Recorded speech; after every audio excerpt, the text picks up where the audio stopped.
为了能拿3万的高薪，女人决定当一名矿工。可她带着体检表入职时，主管的黄腔却脱口而出 The doc says you look darn good under those clothes.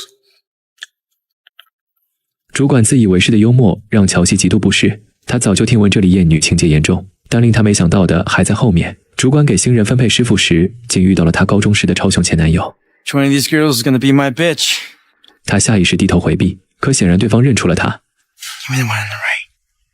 看着他得逞的眼神，乔西意识到接下来日子不会好过了。等到下工回来，看见女更衣室上写的侮辱性词汇，女工们早已见怪不怪。At least I spelled it right this time.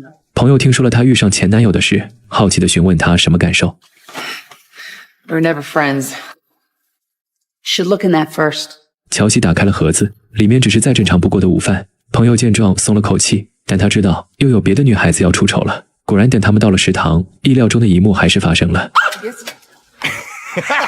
和他一起入职的女员工雪莉，饭盒里就被放了低俗的成人玩具。Hey! No getting off in the lunchroom, ladies.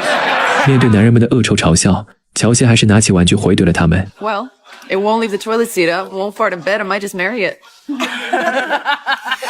这番话呛得男人们哑口无言，偌大的食堂只回荡着女孩们爽朗的笑声。但这并不代表男人们就会善罢甘休。在这座性别比例严重失衡的矿场之中，女工们每天都会遭遇数不胜数的下头事，不仅要忍受男人们的污言秽语，还得时刻提防他们的咸猪手。女更衣室内更是经常出现意外惊喜。乔西原本也不用进入这地狱般的环境，但只因丈夫事业上的不顺，就对他随意打骂。受不了家暴的她，带着一双儿女逃回了娘家。然而父亲看到她满脸的伤，竟没有一丝心疼。He catch you with another man. That way he laid hands on you. 父亲的话远比生动的寒风还要刺骨，但乔西早已习惯，因为在父亲的眼里，她就是个放荡的女人。高中时就因为意外怀孕而休学，还说不出孩子的父亲是谁。见父亲不待见自己，她又有孩子需要供养，乔西只得找个洗头的工作过渡，不料却遇到了多年不见的朋友。Glory? No way. Josie? No way.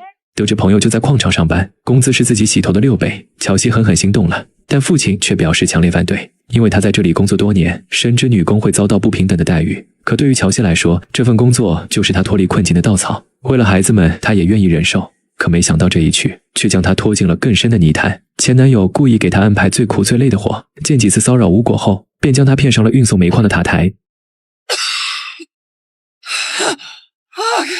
Can you imagine falling down there?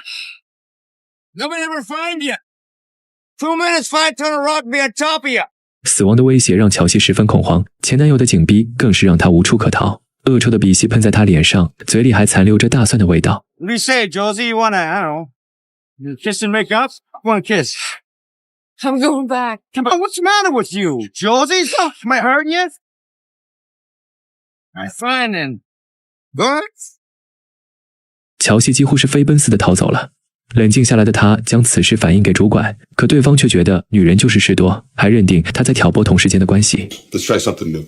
How about work hard, keep your mouth shut, and take it like a man? 见主管无所谓的态度，乔西只能先咽下这口气。但显然鲍比并不打算放过他。在乔西参加儿子冰球比赛这天，他的朋友家人都齐聚在这里，而他正和相亲对象相谈甚欢，一个陌生女人却气势汹汹地赶来。 Stay the hell away from my husband. Goddamn mining whores. You just keep away from Bobby. You know what's good for you. Bobby Sharp? Tossing your ass around, lost to your own marriage. Don't think I'm gonna let you mess with mine. 女人正是前男友的妻子，她故意造谣乔西勾引自己，然后在众人面前摧毁他的名誉，而这羞辱的一幕正好被儿子看见。强烈的自尊心让他想跟随同学的车逃离，但乔西却执意将他带回家。 Out of the car! Out of the truck. You're a whore, just like everyone Don't said. you ever talk to me like that. Hey, Josie, stop it now! You're gonna tell me how to be a parent now? On Glory, with all your personal experience? Karen, get in the truck. No, get in the truck! 乔西只觉自己被扒光了一样，所有人都看着他的笑话，没人在乎真相是怎样的。绝望之中，他想起了找老板帮助，因为对方曾亲口说过，遇到什么困难都可以找他。于是他开车前往了总公司，想要告知老板场内女员工的真实现状。可老板嘴上说着想解决问题，实际上却是解决提出问题的人。 We've decided to waive the 2-week requirement and allow you to tender your resignation effective immediately. No, I'm sorry. I'm not resigning. Mr. Pavich will take care of the details. I'd be happy to. No, I'm not quitting. I need this job. Well, then I suggest you spend less time stirring up your female coworkers and less time in the beds of your married male coworkers and more time trying to find ways to improve your job performance. 看来事情并没有解释的必要了，想要留下就必须学会忍受。靠着这份工作，乔西付了一套房的首付，也能给孩子买最爱的玩具，但这些都是他打碎牙齿，用自尊和委屈换来的。在乔西返工的第一天，女更衣室内又被留下了杰作，墙壁上被人用粪水写满了侮辱词汇。They can't do this to us. Sure they can. They're gonna keep on doing it worse as long as you keep opening that mouth of yours. 女同事们也责怪起乔西，连累了自己，因为在80年代的美国，人们对于性骚扰的概念还很模糊，而关于这种控诉根本就没有胜算。在这里工作的女员工如果能有退路，也不必在此遭受非人的折磨，而乔西的反抗更是让他们煎熬的生活再添一把火。 You're a mess. Start cleaning. 等到乔西把一切都清理干净后，前男友又以工作为由将她叫到了分拣室。乔西的控告让他很是窝火，他一把扑倒乔西，在她的身上上下摸索。 Forgot you like it a little rough. You're gonna learn the goddamn rules if I have to beat them into myself.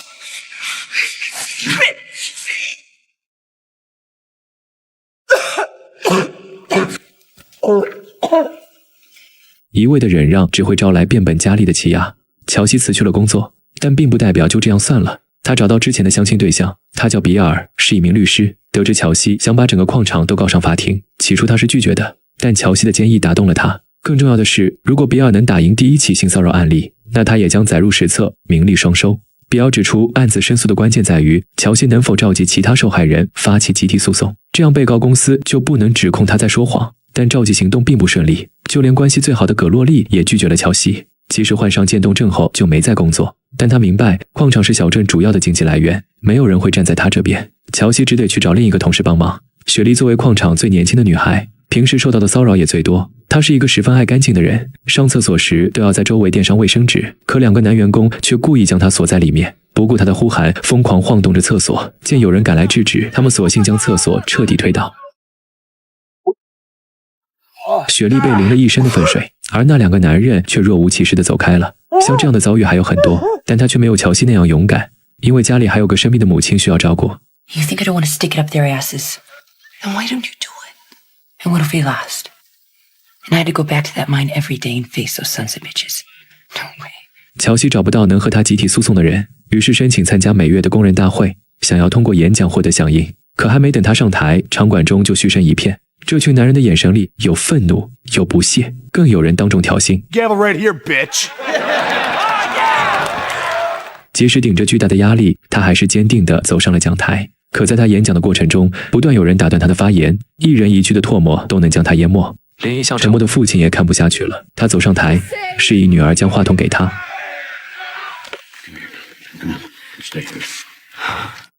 You know, when we take our wives and our daughters to the company barbecue, I don't ever hear anybody calling them those names like bitches and whores and worse. I don't ever see nobody grabbing them by their privates or, you know, drawing pictures of them on the bathroom walls, doing unspeakables. Unspeakables. So what's changed? She's still my daughter, isn't she? It's a heck of a thing. Watch one of your own get treated that way. You're all supposed to be my friends. My brothers. Well, right now I don't have a friend in this room. In fact, the only one here that I'm not ashamed of is my daughter. 父亲的话有人感同身受，但更多的依旧是不为所动，而这已经是最好的结果。曾经他也以未婚先孕的女儿为耻，直到一次和妻子的争吵，才让他开始反思。 She had a baby, Henry.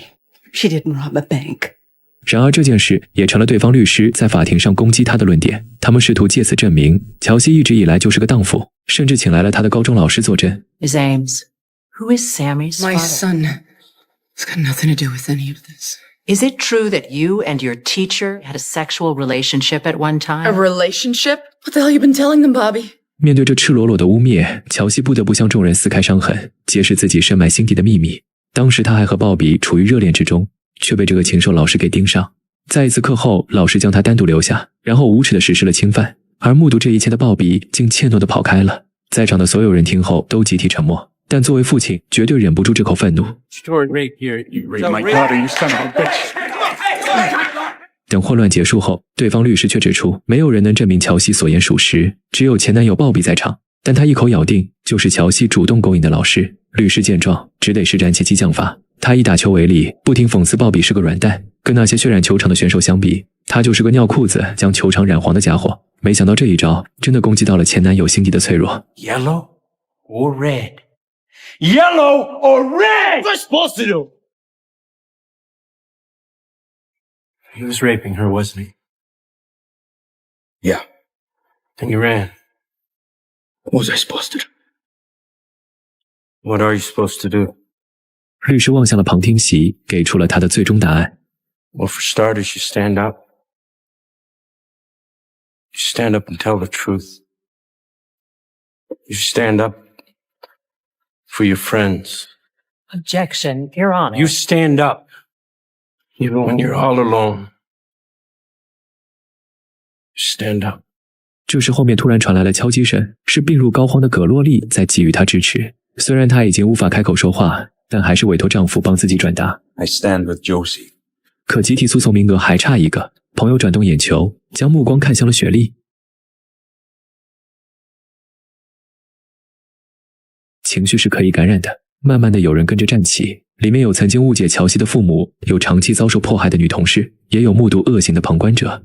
这是一部根据真实事件改编的电影，女主的原型洛伊斯·詹森，从开始收集证据到上诉审理，整整经历了14年才维权成功。在1998年的美国，这是第一例起诉性骚扰成功的案子，而在这胜诉的背后，是无数女性的血泪与传统制度的博弈。在性别压迫的结构下，没有人是真正的赢家。直至如今，我们还有很长的路要走。